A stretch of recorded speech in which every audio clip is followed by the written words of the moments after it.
Sometimes it's difficult for children, even older children, to be able to tell a good stranger from a bad stranger. Talk to your children about who you know, who they know, and who you consider to be a stranger. The neighbors, your friends, and maybe even distant relatives. Let them know that they should never go with a stranger, either by walking or by getting into a vehicle. Remember, when it comes to our children, safety first.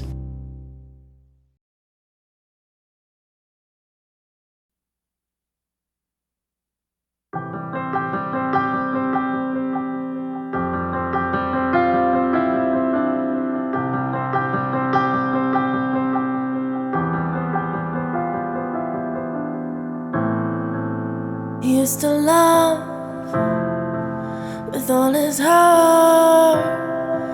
I didn't know the world could be this dark. I'm left alone with no one to hold. I feel so lost without him by my side. And the sky sheds a tear, and the world cries out.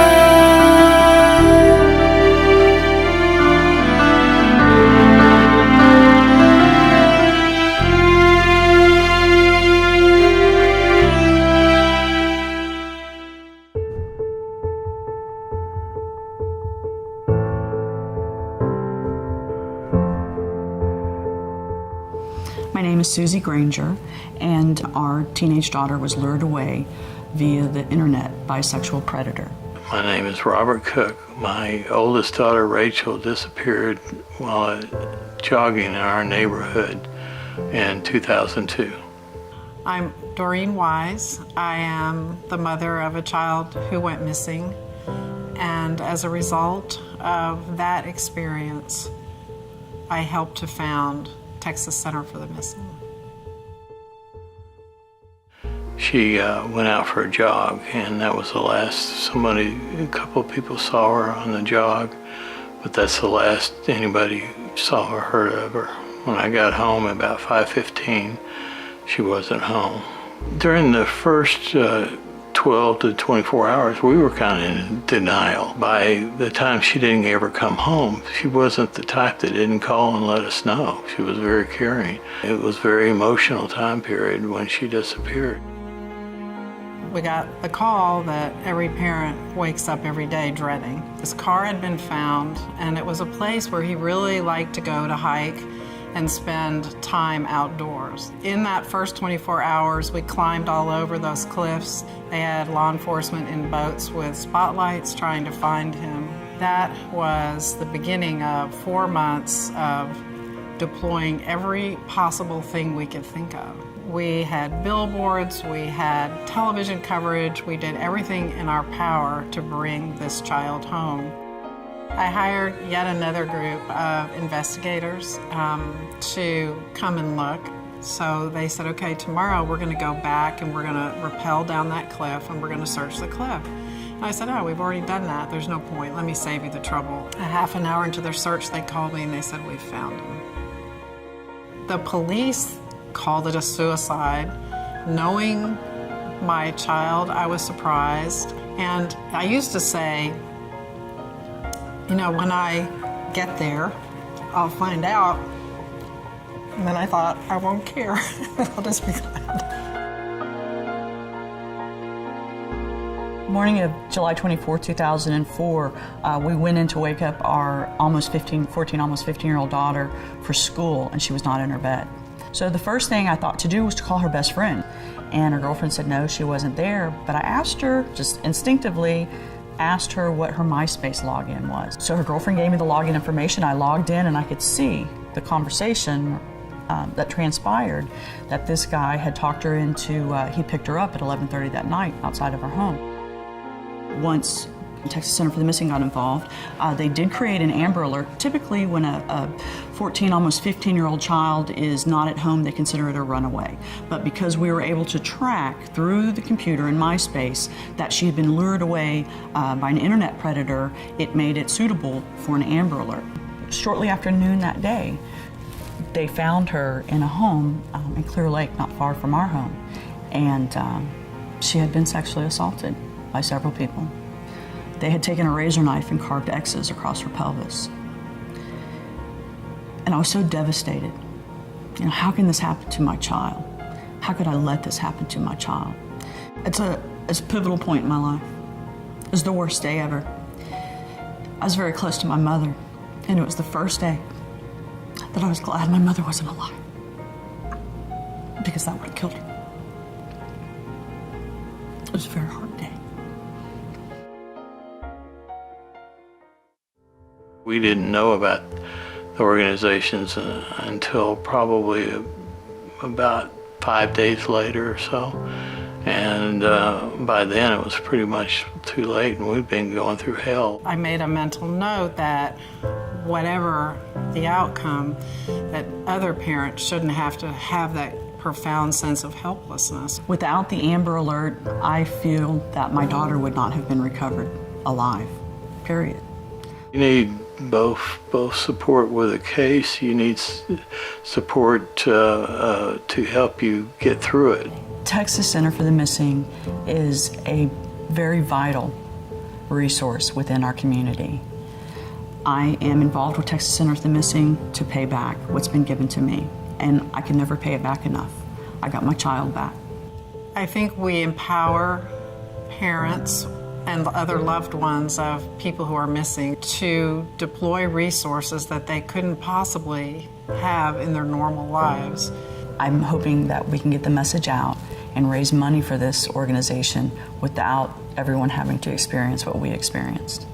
No one's immune, and you feel cheated and like you failed in some way as a parent if your child doesn't outlive you. We are a nonprofit. We are not funded in any federal, state, city, local government in any way. It's solely through the love and kindness from the men and women in our community that are concerned with children being safe.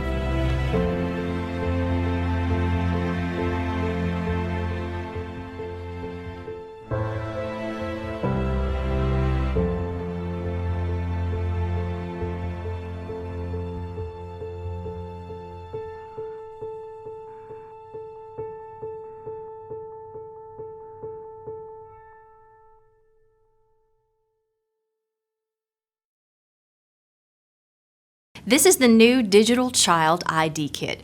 It allows parents to save potentially life-saving information on your children, including photos and digital fingerprint images. And it also reminds you when it's time to update the photos. The Missing Children search feature lets you view posters of children missing in your area. Remember, when it comes to our children, safety first.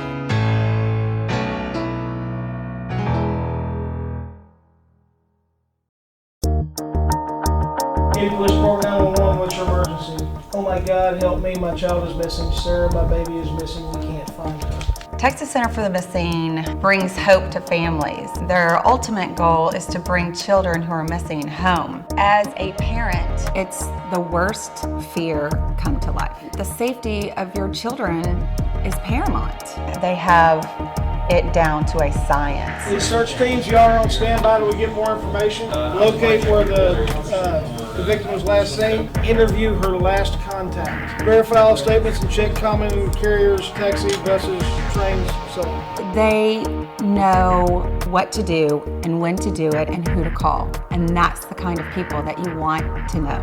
And Texas Center for the Missing will do all the work for you. We got media calling.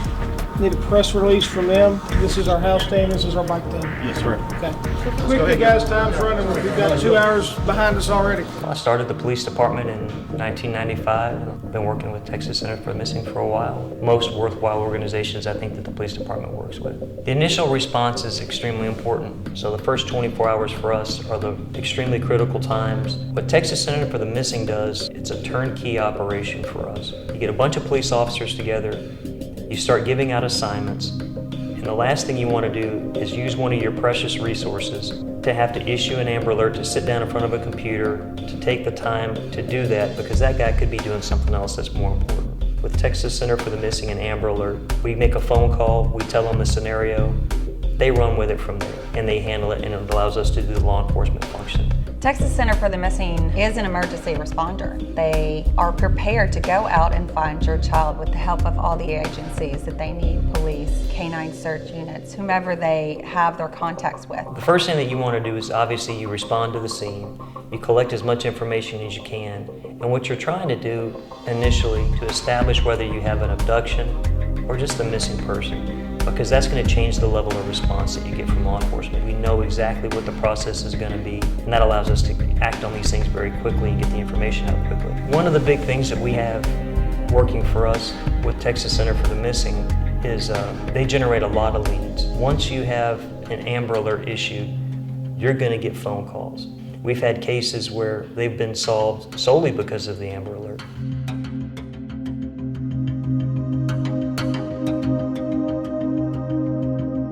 I have units coming to you. I have somebody contacting Best Western, getting me a room location. As soon as we get the room location, we'll converge on the door and you guys will make entry once I give the word. I'm going to call the district attorney's office. If we don't come together and say we believe in what you're doing, then it's not going to be available for us. And what if your child goes missing? Or what if boy down the street goes missing? It may not happen to us, but it will happen to someone else. And we need to care about what happens to our children. We win. All right, everybody else is in custody, correct? They got them. They were walking the hallway. Okay. So your daughter's going to be fine. What we're always looking for is donations and volunteers. Texas Center for the Missing operates on a very low budget. I think being prepared as a parent is the best that we can do if we have someone on call to do that, and that's Texas Center for the Missing.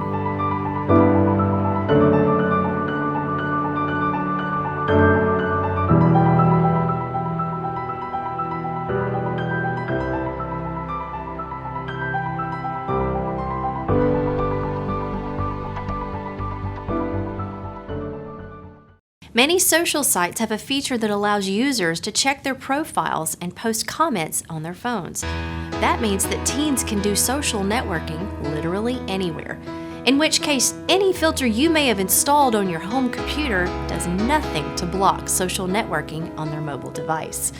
Remember, when it comes to our children, safety first.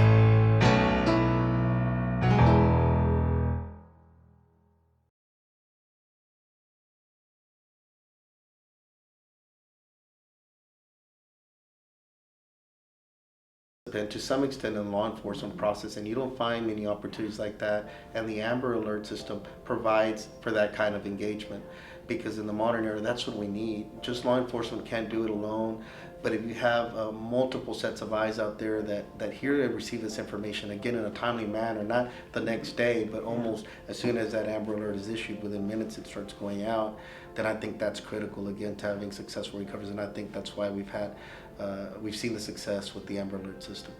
Time is always our enemy in these circumstances, so the better and faster we can create community-wide awareness to the circumstance that may be at hand, and the fact that the Amber Alert system can go statewide almost immediately, and then nationally if need be. But the fact that we can create that kind of awareness instantaneously is an incredible value to law enforcement. One of the greatest assets, I believe, to the Houston area is the relationship between Texas Center for the Missing and our law enforcement partners. At any given time, Texas Center for the Missing is here to help law enforcement if there's a family searching for a lost loved one and law enforcement is unable to move forward on that case because of certain legal limitations. They can refer that family to us so that we can provide assistance to law enforcement. Conversely to that, if a family calls us, we can then lean on law enforcement because of that existing relationship through Amber Alert training, our child abduction response team training, our search and rescue experts, and that sort of thing. They then know they can trust us with any information that we need in order to help the family. So it's a flow of information between law enforcement, the family, and Texas Center for the Missing so that every person who's involved in that process feels comfortable that that information is going to be treated with trust and professionalism.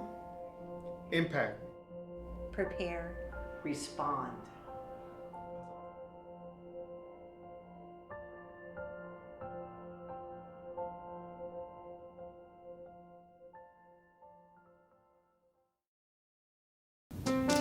Since young people's social lives increasingly include cell phones as well as internet at home, Cyberbullying and harassment has unfortunately grown. Talk with your kids about how the same manners and ethics you've always taught them apply on phones as in real life. Remember, when it comes to our children, safety first.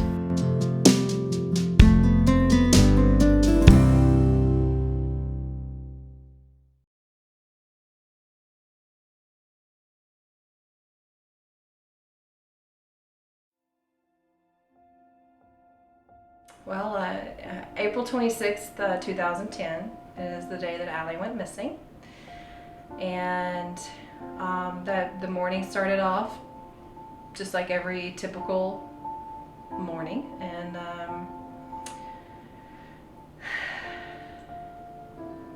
so, you know, she never walked to work before. You know, she just turned 16. You know, I figured, you know, she should be old enough to walk just that short distance. And so the plan was that she was going to get off the school bus and then she was going to walk to work, which it was about a quarter of a mile away from where she got off the bus. And she never showed up at work. None of her friends had heard from her just a few minutes after she got off the bus. And ever since then, we've been looking for her. Texas Center for the Missing and other organizations like them, they help families like mine with resources to help us keep going, to find our missing child. And without people like them, we would be lost.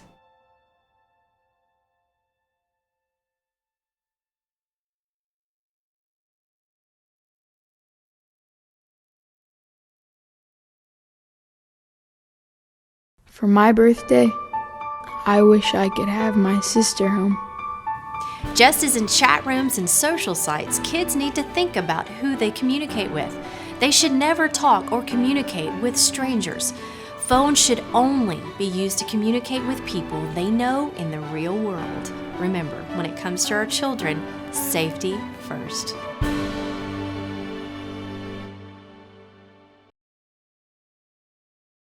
For understandable reasons, you and your family have obviously been very private about exactly what happened over the last 10 years. Why did you decide to now write about it?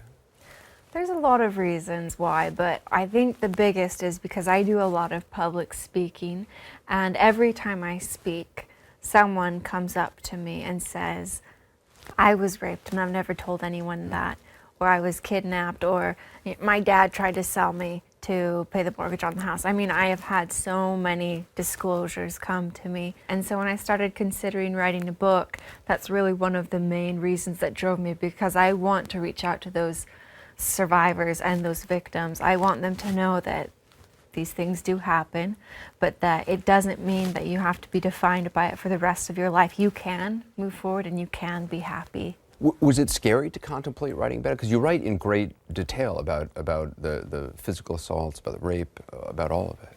I thought a lot about what I wanted to put into the book, and I decided that if I was going to write a book, I wanted it to be 100%. I didn't just want to go 10% and sugarcoat the rest. I wanted it to be really what happened and what it was like every single day I was there, because I don't think I'm doing anyone any favors by sugarcoating it. I mean, you write in the book about the moment you woke up, you're 14 years old, and there's a man in your bedroom with a knife to your throat. Well, to me, my bedroom is the ultimate place in safety. I mean, I felt like that was the safest place in the world for me. So waking up in the middle of the night in my own bedroom, having this strange man standing over me, someone I didn't recognize, not only that, but having a knife being held to my throat, I was terrified. I had grown up in a very happy home, and I really didn't know what the definition of fear was until that moment. That brought whole new meaning. Did he say he was going to take it? What did he say in that moment? He said, I have a knife at your neck. Don't make a sound. Get up and come with me. And then I remember getting up and going with him. And then on the way through my house, he bent over to my ear again and said, if you make any sound, if you do anything that causes any attention or causes someone to come, I not only will kill you, but I will kill anyone who tries to stop me. And what's going through your mind? I mean, you're 14 years old. I was praying so hard for an escape. I kept looking, I kept waiting for something to happen, for some way for me to get away. And I kept looking and it didn't happen. Then when I didn't see an escape route, I thought, oh my goodness, I'm going to be raped and then I'm going to be murdered, because that's what happens to all the other children I've ever seen on the news who have been kidnapped. I remember stopping him and asking him, well, if you're just going to rape and kill me, could you please do it here? Because in my mind, I wanted my parents to know what had happened to me. I wanted them to know that I hadn't run away, that this wasn't my choosing. I wasn't upset with them. I wanted them to know what happened to me.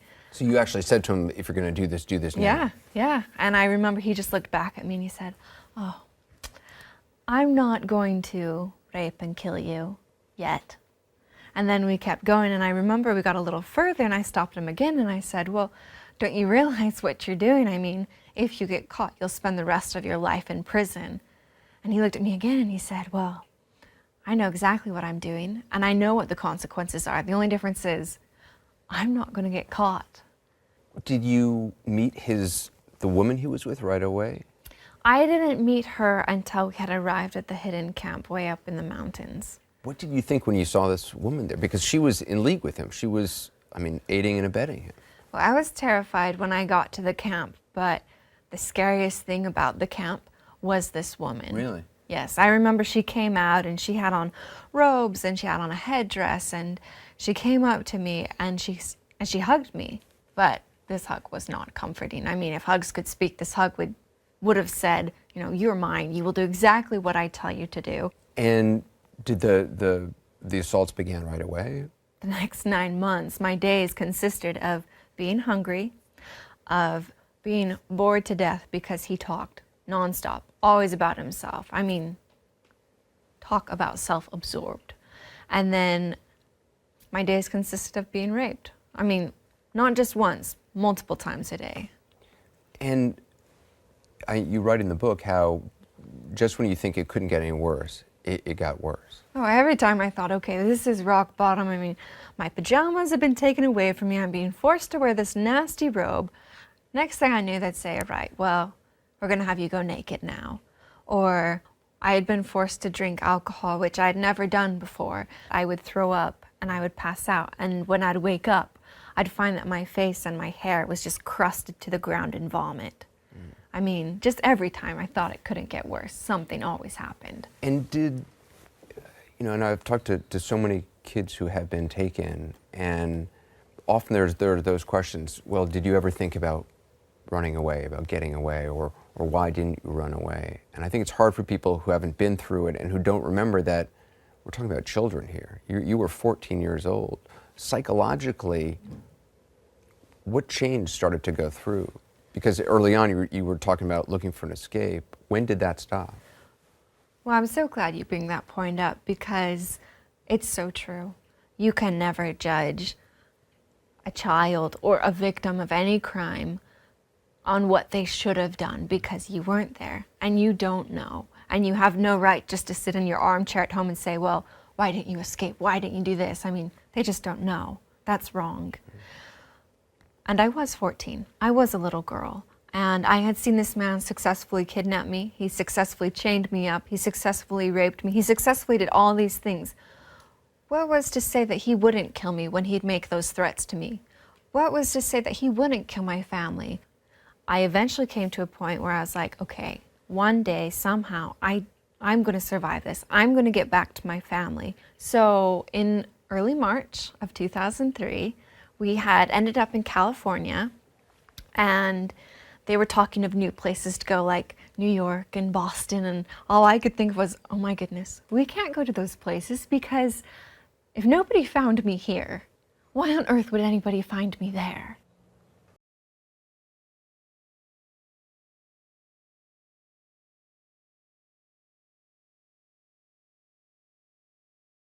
Does your family have a code word? A code word is one that no one outside your family knows. Talk with your children and pick a word that's unique to you and your family. Teach your child that if a stranger says he or she is to take them somewhere for you, they should ask the stranger for the code word. Children should understand to never go anywhere with someone they don't know or trust unless that person knows the family code word. Remember, when it comes to our children, safety first.